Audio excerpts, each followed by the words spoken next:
Power takes many forms. It is not always found in armies or in banks. Sometimes power comes from the ground itself, hidden within humble minerals. Rare earth elements are the perfect example of this quiet strength. These are a group of 17 metallic elements, not, despite their name, exceptionally rare in the Earth's crust. But they are difficult and costly to mine and process into a usable form. These materials are the invisible force powering devices we depend on every day. Consider neodymium, key to the world's strongest permanent magnets, critical to miniaturization and efficiency. Without a steady supply, production lines for advanced consumer and military technologies would grind to a halt. The country that controls this flow holds formidable leverage. For much of the 20th century, the United States was the undisputed leader. From the 1950s through the 1980s, California's Mountain Pass supplied most of the world's rare earths. American firms pioneered complex separation and refining. This underpinned jet engines, radar, and precision weaponry. By the late 1980s, stricter rules and higher costs shrank the industry. Western producers shuttered or outsourced. In 1992, Deng declared, "The Middle East has oil, China has rare earths." Beijing invested in exploration, mining, and processing. It pursued total vertical control, mine to magnet. State support and lax standards undercut rivals. By 2010, China exceeded 90% of production. With near-total dominance, control became a weapon.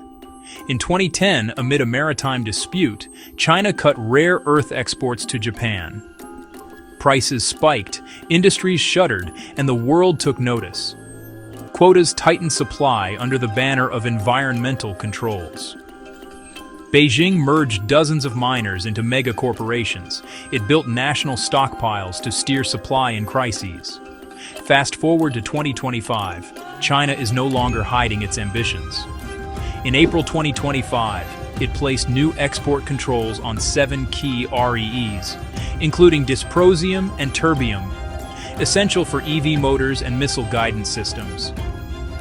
In October 2025, Beijing expanded the restrictions to include refining technology and machinery, effectively blocking other nations from replicating its capabilities. As one analyst put it, China doesn't need troops. It can stop shipping neodymium. Mineral dependency became a powerful, non-military tool to project influence and deter rivals.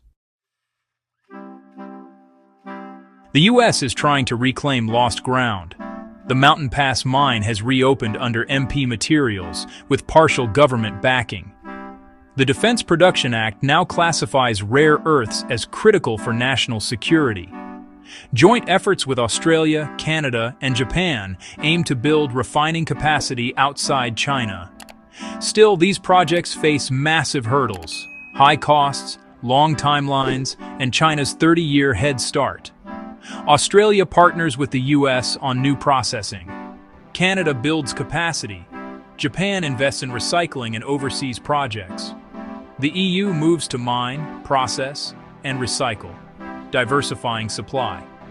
The playbook: subsidies and guarantees, strategic stockpiles, streamlined permits.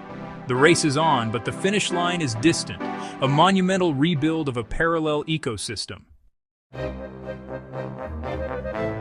China's rise is a masterclass in long-term industrial strategy, a new model of power, control of critical supply chains, influence trade, extract concessions, deter rivals. Quiet power, exercised through paperwork, not warships. Stricter rules at home raise costs and narrow the gap. Alternatives are advancing, chipping at monopoly. A rare earth alliance could coordinate investment and tech. Overreach could accelerate countermoves and erode leverage. Control of foundational inputs now defines superpower status. The lead is formidable, but the tide is turning toward a more resilient, diversified supply chain.